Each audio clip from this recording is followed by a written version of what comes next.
To the Honorable former Chief Justice of India, Justice Shri N.V. Ramana Garu, to the Southern Region Confederation of Indian Industries Chairperson Srimati Suchitra Ella, to the Vice Chair Shri Kamal Bali, to, I'm missing one Jayesh, but there is another Jayesh here, so thank you to the other Jayesh, to all the members of Southern Region CII. I know I'm standing in between you and your lunch. I'll try and keep it as brief as I can. But thank you very much for the honor. Thank you very much for inviting me. Honorable Prime Minister of India, a couple of years ago, had invited all the political parties to a meeting in Delhi. And he had asked us, this was on the 73rd, on the eve of the 73rd Independence Day. He had called all of us, sought our opinions. He said, आगे 2 साल में भारत का 75वां 75th independence होने वाला है. So how do we create a new India model? How do we ensure that the people of India are given a new hope about what is likely to happen in the next 25 years, and what are your opinions?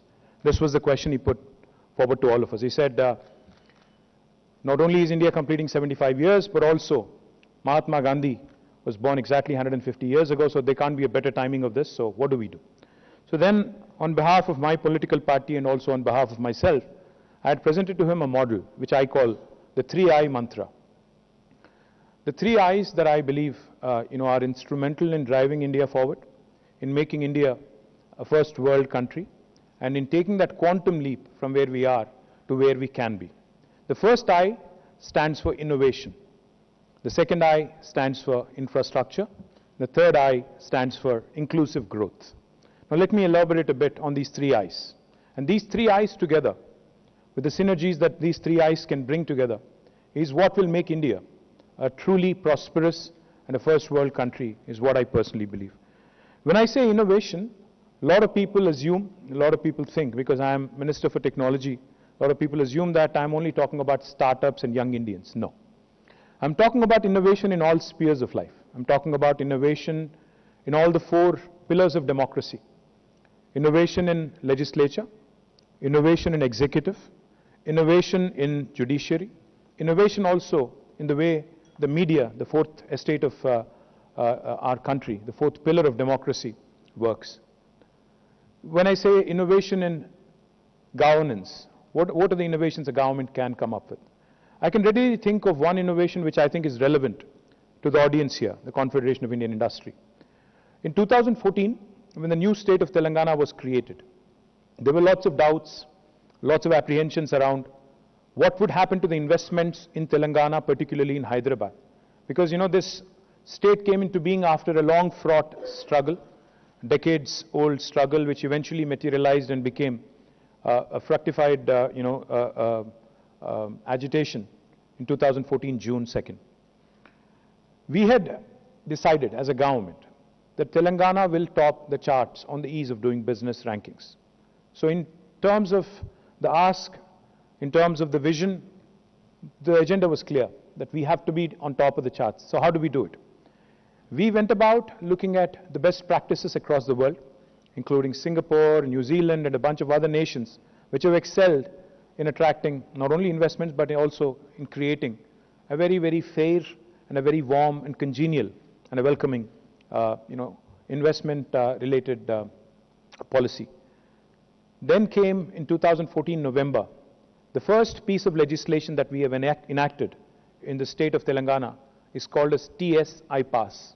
Now TSI Pass, for those of you who visited the US or Europe, you would see on the toll gates something called as Easy Pass.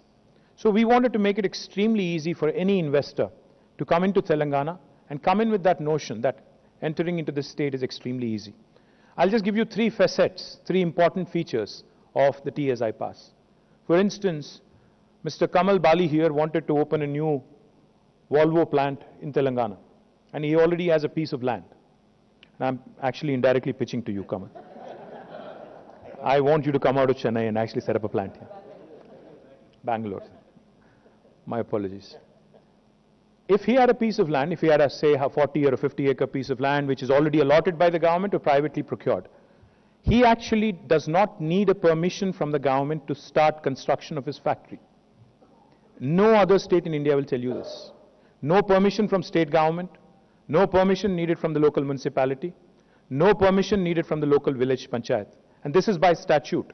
This is not some minister standing in front of you and giving you his elevator pitch or investment pitch. No. This is backed by statute, by a legislation which I cannot change. All you have to do is self-certify yourself, come into the state of Telangana, start working, hit the ground running. Simultaneously, on the TSI Pass portal, Kamal and his team can key in the nature of the investment, the quantum of the investment, and whether it's a red, orange, or a green category industry, and how he plans to roll out in a specific time-bound manner. We take only 15 days to give you all clearances, irrespective of how many departments it involves. Sometimes it could involve as many as 30 departments, and sometimes it could be as few as 5 or 6 departments. No matter how many departments are involved, we promise by statute again, by legislation, by law, all clearances in 15 days. Now, if you don't deliver on the 15-day window, on the 16th day, it's an automatic approval, it's a deemed approval. No state in India will tell you this. Also, another thing happens on the 16th day. Not only is it a deemed approval, I have the ability as the minister, as the head of my department, to penalize any bureaucrat who is actually held responsible for any delay beyond the 15-day window to a sum of rupees 1,000 per day. Again, no state in India will tell you this. Last thing I'll tell you, which this policy gives me, the TSI Pass, is this policy gives me, empowers me as a minister. If Kamal will share with me the offer he has in terms of fiscal incentives and other things from Karnataka, from Tamil Nadu, from possibly Maharashtra and Andhra, I have the ability and the flexibility through this policy to either meet or beat any of the offers from my competitor. That's what TSI Pass is. Now, in case you're wondering, this sounds too good to be true, does it actually work, or is this guy just BSing his way through? Let me tell you. In the last 8 years, we have given more than 20,000 clearances. We have been able to attract more than $35 billion of investment. We have been able to create more than 1.6 million direct jobs in Telangana, and the story has just begun. We've barely scratched the surface. So when I was gloating and bragging and saying the same story, narrating the same story, to the chairman of KPMG in New York a couple of years ago, I told him, listen, no state in India will tell you this. You might want to promote this to your prospective investors looking at India. He smiled at me and he said, you can go ahead and say this. No state in the United States also will offer you this. So that is the sort of policy. That is the sort of policy that we have made in Telangana, which has truly catapulted us to the top of the league on the ease of doing business rankings. But I know ease of doing business is passé. Ease of doing business is okay. But what matters in today's world, in a competitive world, it's extremely important, is to be able to also lower the cost of doing business and improve the quality of doing business if you want to stay competitive. But I'll come to that in a bit. So the innovation I talk about does not confine itself to just government or one arm of government. Each of us in our individual capacities need to start working on innovation within our processes, and therefore in Telangana today, in Hyderabad today, we have India's largest, in fact the world's largest technology incubator called as T-Hub. We have India's largest prototyping facility called as T-Works. We have, in fact, a world's largest pharma city coming up, world's largest pharma cluster coming up in Hyderabad in about 19,000 acres. Now, why am I throwing around the world's largest, India largest number or the words? The reason being, I know economies of scale are important. If India has to compete with China, we need economies of scale. I remember very vividly when Mr. Piyush Goyal was here a couple of years back, we had a closed-door meeting with All India Medical Devices Manufacturers Association. This was right at the time when COVID started. So we were just interacting, taking questions. One of the leaders from the industry stood up. He said, sir, I loved your speech, but for me today, it costs lesser to import gloves and masks from China rather than make it completely here. So the transportation costs and everything else, all the import duties, etc., still it is cheaper for me to import than to make in India. So how do I make in India? Of course, Piyush Goyal gave a very nice speech about nationalistic feelings and a bunch of other things. But what I would recommend CII, and I think all of us together as governments, as state governments, is figure out a way how we can bring about those economies of scale into play, how we can actually compete with the large manufacturing countries like China, like Indonesia, like Malaysia, like Vietnam, how we can stay competitive vis-a-vis the world in terms of quality, also in terms of cost, which I think is the biggest challenge. What do I mean infrastructure? I mean the second I that I mentioned, infrastructure. We not only need good power infrastructure, we need industrial infrastructure, we need water, we need sewage treatment plants, we need effluent treatment plants, we need zero liquid discharge facilities, we need clean rooms, all the things that are required so that India doesn't again miss out. We missed out on green revolution. We missed out on industrial revolution, the first one. We are not missing out on the digital revolution now that is unleashing and that is unfolding right in front of our eyes. But I think what's even more important is Industry 4.0, Industrial Revolution 4.0, that is likely to unfold right in front of our eyes, and we can't afford to miss this, especially when the world is looking at us with interest. I meet a number of investors who are from overseas. Each of them tells me, my strategy going forward after COVID is China plus one. China for China. This is the mantra that I keep hearing from every single overseas investor that I meet. Therein lies the opportunity for the Indian industry to partner, to joint venture, to seize the moment. And if, like Justice N.V. Ramana Garu said, unless you take some bold decisions, you could be right, you could be wrong sometimes. But we need to be bold. We need to move forward because there is no dearth of capital. If you are in the right frame of mind, I do not think there is ever a better point in time than now to make those bold decisions, bold moves, because capital is there for the offing. It's up to you to grab it. Now the third thing I'll tell you is inclusive growth. The third I is inclusive growth. What do I mean by inclusive growth? Am I talking the rural-urban divide? Am I talking, I was just commenting to Suchitra that there are not enough women in the room. Of course, there are not enough women in legislature also. This is also predominantly a boys' club. The thing is, inclusive growth is about bringing bridging that divide, urban, rural, the social, across different social classes, across different economic stratus. Because each time I bring an investment into Telangana, it is extremely difficult for me to take an investor away from Hyderabad, the investment magnet called Hyderabad. When I tell them that India's largest textile park is in Warangal, why don't you invest there? They keep asking me, how do I get to Warangal quickly? How do I make sure that my management moves to Warangal? You know, is there a flight? Is there a chopper? How do I make them, you know, I avoid that 1.5 or 2 hours of road journey? I understand the problem. I understand the challenge. But unless we figure out a way to bridge this rural-urban divide, unless we promote the tier 2 towns, unless we start looking at opportunities in the second tier towns, because, you know, there is no need for us to focus excessively and obsess on metros. We know what's happening with metros. As was just pointed out, let me say this a bit unabashedly because, you know, it is my fiduciary responsibility to champion the cause of Telangana. As much as I am an Indian, I'm a minister from Telangana. So let me remind you, all those of you who are from Chennai, your city is a bit humid. Delhi, as you all know, has the pollution problem.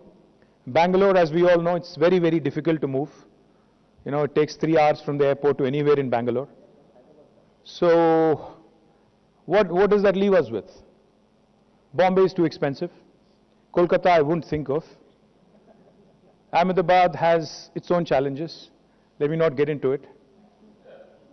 So that leaves us with, I think, one very prominent city which, you know, where you're sitting right now, Hyderabad.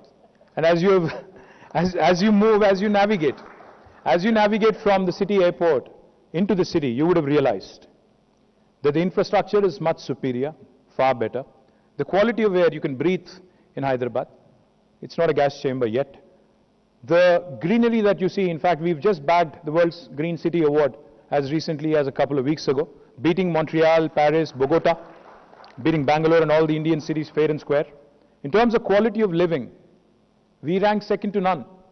Last 5 years in a row, Mercer has rated us as a city with the best quality among Indian cities, 5 years in a row, 2015 onwards till 2020. The quality of living is higher, the cost of living is lower. We are as good and better in terms of resources, in terms of human and other resources. And like I said, the government is extremely progressive, and we are focused on building scale. We are focused on building infrastructure, ensuring that you not only survive but thrive in this brilliant city of ours. Now, the subject that was given to me is not just to promote Telangana, but also talk about the economic agenda for the state. Let me just give you two statistics, because you're all business leaders, you're all people of numbers. Ultimately, what matters is bottom line, I understand. So let me just give you a couple of numbers. When the state of Telangana was formed, our per capita income was 1,24,000 rupees. In 7 years, flat, Telangana's per capita income is the highest in the country today at 2,78,000 rupees. It's a phenomenal rise of almost 130%. And this is the highest in the country. The national average is still 1,49,000 rupees. We're almost double the national average. The gross state domestic product of Telangana was 5,06,000 crores in 2014. As of March 31st last year, it has risen to 11.55 lakh crores. Again, a phenomenal 128% increase. Now this will tell you, and if you just compare notes and if you just think about it for a minute, if only the rest of the country had performed as well as Telangana in the last 7 years, we would have been a 4.6 trillion economy, not a 3.1 trillion economy. Just giving you numbers. Let me also add a couple more things to what I just said. How did Telangana fare in the last 8 years? Today, Telangana is home to 1/3 of global vaccine production, human vaccine production, thanks to Suchitra, thanks to Mahima Datla, thanks to Biological Advance, Bharat Biotech, Indian Immunologicals, and of course Shanta Biotech, all these companies, Sanofi, all of them together manufacture 9 billion doses of vaccines from Hyderabad alone. And with the recent expansion plans announced, by next year, it will be 14 billion doses manufactured out of Hyderabad alone, making it 50% of the global vaccine production, which is a phenomenal feat.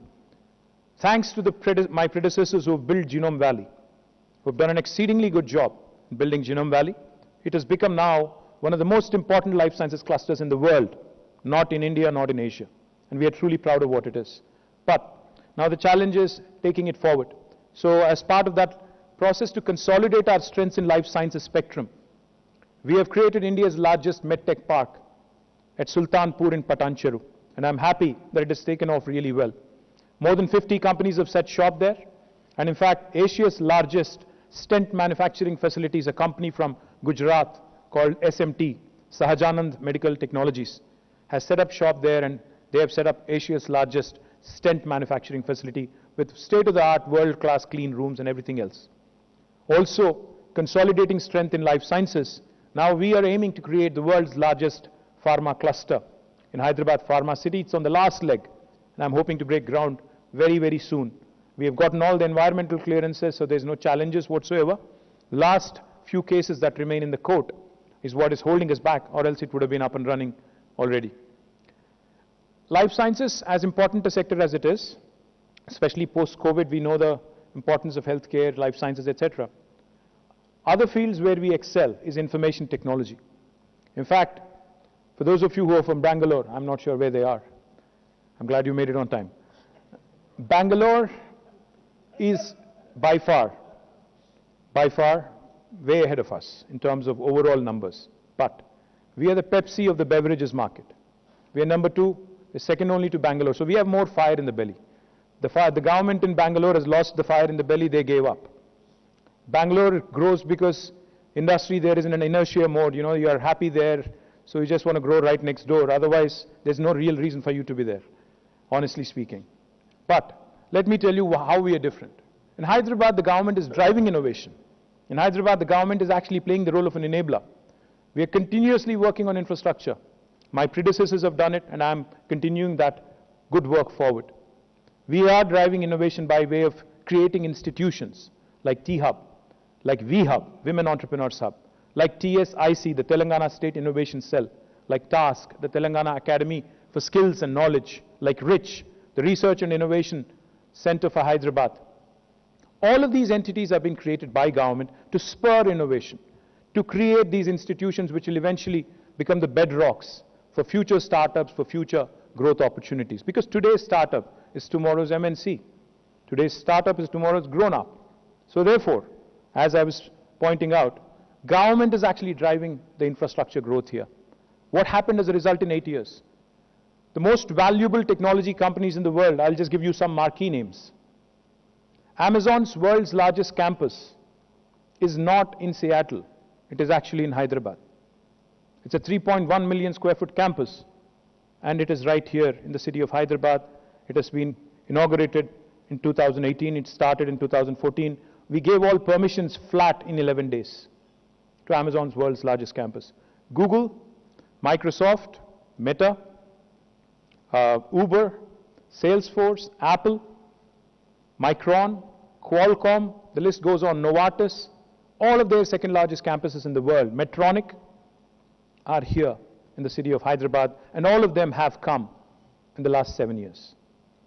This is a testament to the progressive governance at play. This is the testament, this is a proof of what a government with single-minded focus can achieve. I can go on, talk a bit more about technology, but one number that will stand out. The IT exports from Telangana in 2014 were 57,000 crores of rupees. As of March this year, they stand at a 248% increase, 1,83,000 crores, a whopping increase of 248%. That shows you how quickly Hyderabad has been growing. And for the first time in the history of this country, we have beaten Bangalore 4 quarters in a row in terms of office space absorption, which is typically a barometer for the growth, kind of growth the industry and the city is experiencing. And it's also, of course, a challenge for me as Urban Development Minister, because the more quickly you grow, the more quickly you run into infrastructure challenges. Let me also quickly add a couple of other sectors. Aerospace and defense, another very, very important sector where India has a huge opportunity. Hyderabad is doing really well. I don't know how many of you know this. Gareth wouldn't mind knowing this also, I'm sure. President Joe Biden's helicopter cabin is also made in Telangana. In fact, Sikorsky is the company. Along with Tata's, they make American president's helicopter cabin right here in the city of Hyderabad. Not only Sikorsky, but Lockheed, Boeing, GE, Honeywell, I can go on, the list is long.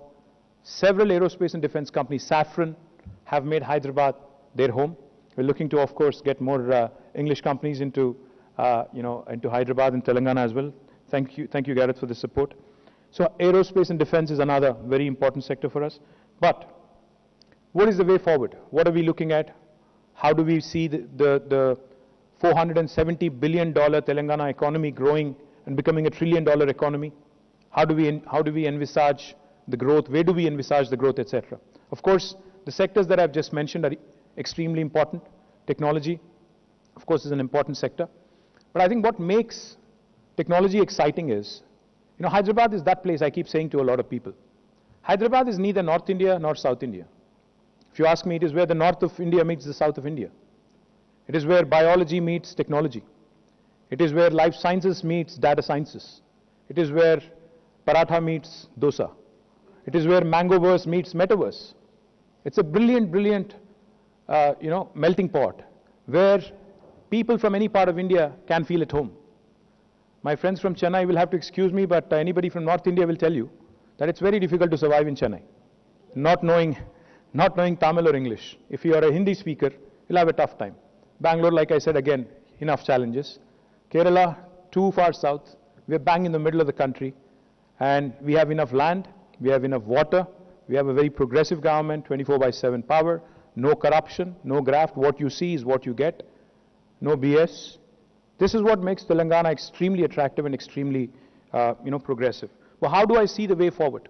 Besides consolidating our strengths in life sciences, technology, aerospace, defense, we are focused on unleashing the power of rural livelihoods. So therefore, in Telangana, you have 5 different revolutions unfolding right in front of your eyes. Today, I'm proud to tell you this.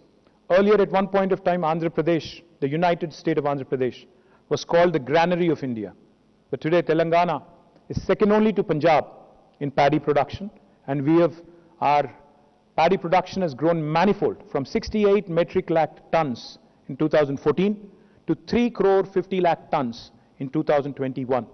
Our paddy production is now so much, Government of India's Food Corporation of India is saying it can't procure any more from us. So that's what we've done. We've hit the ceiling of sorts. So the green revolution is unfolding in Telangana. It is shaping up rather well because of our Honorable Chief Minister's focus on completing, expeditious completion of irrigation projects. Talking about irrigation projects, let me ask all of you for a minute. I know you're all addicted to your mobile phones and social media. If you can kindly pull out, some of you at least, your mobile phone and please pull out Google for a minute, if you can. Just pull out Google. Please don't check your emails and WhatsApp messages. The question is, where is the world's largest lift irrigation project? You have to Google.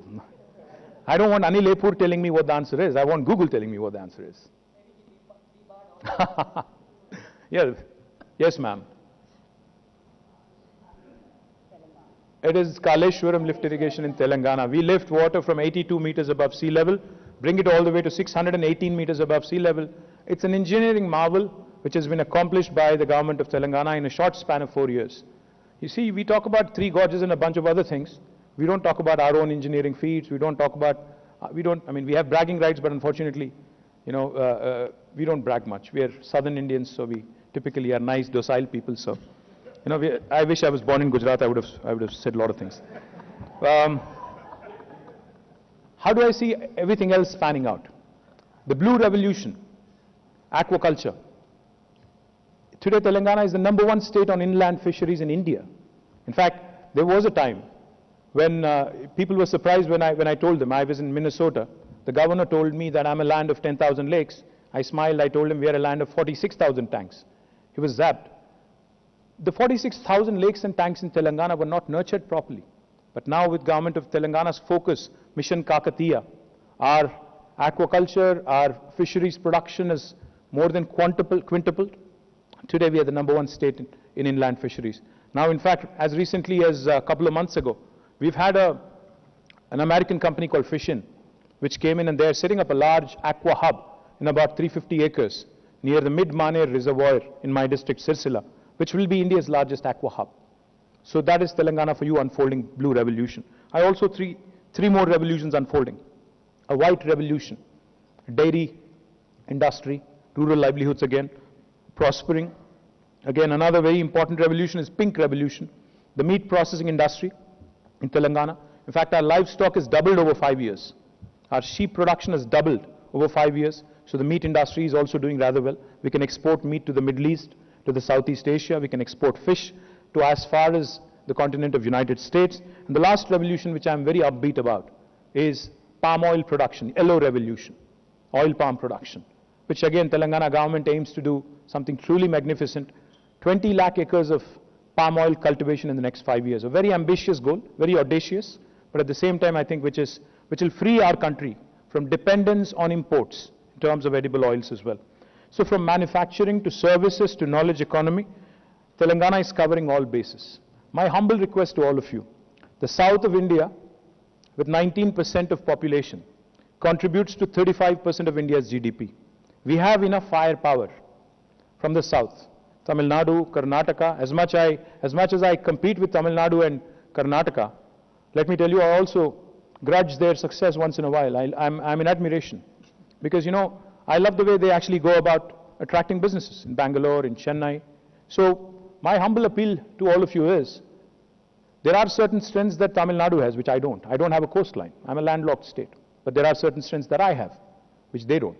So therefore, I think it's important for you as business leaders, as you think of diversification, please start looking at progressive states like Telangana and invest. Like I said, I'm not merely a southern state. We're also central to India in terms of logistics. Our centricity also matters. We cover all bases. You can cover all bases from one single location. You can make this your hub. You can have multiple spokes elsewhere. But I request Kamal Bali to announce that he is investing in his next plant right here. Thank you very much. Jai Telangana.